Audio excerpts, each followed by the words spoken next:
Hi, this video is going to be a slow burn, but I promise I'm worth the orgasm.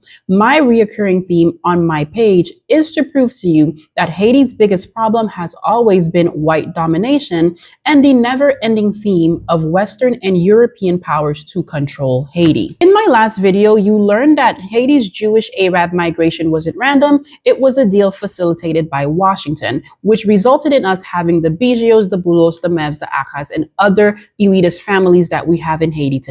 I also reminded you that during the occupation of Haiti by the United States of America, some of those families wrote to the United States to ask the United States to give Haiti to the Jews. Did they give Haiti to the Jews? Yes, they did, in a CIA-backed deal.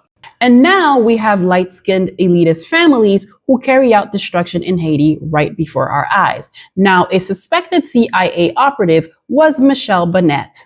I've covered Michelle Bennett before, and a little bit of a background on her. She is a divorcee, mother of two, US-raised woman who married Jean-Claude Baby Doc Duvalier, the most eligible bachelor in Haiti at the time, and bankrupt Haiti by spending over $800 million of Haiti's money on luxury goods, including a refrigerator for her fur coats. While the Duvalier regime already had its own problems, we can attribute some of the crisis to Michelle Bennett and her influence over Jean-Claude Duvalier that has contributed to the everlasting destruction of Haiti.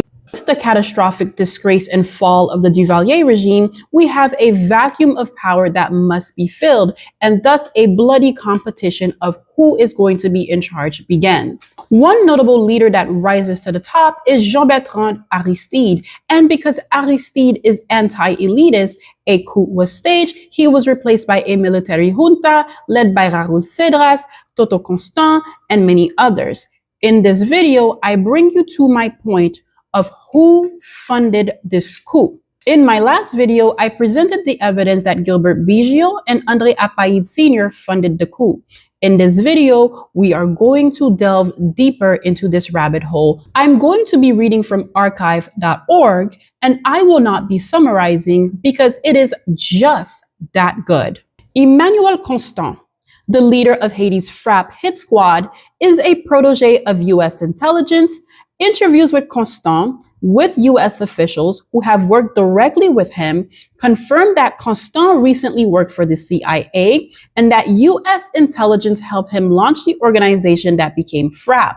Documentary evidence obtained from other sources and confirmed in part by Constant also indicates that a group of attachés, some of them implicated in some of Haiti's most notorious crimes, have been paid for several years by US government-funded projects that maintains sensitive files on the movements of the Haitian poor. In my October 3 Nation article, The Eagle is Landing, I quoted a US intelligence official praising Constant as a young pro-Western intelligence, no further right than a young Republican, and saying that US intelligence had encouraged Constant to form the group that emerged as FRAP.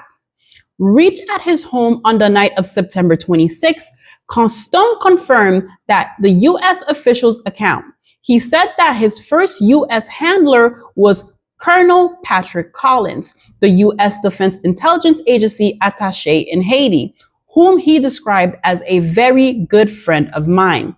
Constant spoke of dealing later with another official he called the United States best liaison, but he refused to give a name. Constant said that Colonel Collins had first approached him while Constant was teaching a training course at the headquarters of the CIA-run National Intelligence Service, SIN, and building a computer database for Haiti's notorious rural section, I-chiefs at the Bureau of Information and Coordination in the general headquarters of the Haitian coup regime. Here's what you just learned in this video. 1. Emmanuel Constant is a CIA asset. Again, white domination. 2. The CIA and DIA gave him handlers, aka Colonel Patrick Collins, who he was very good friends with.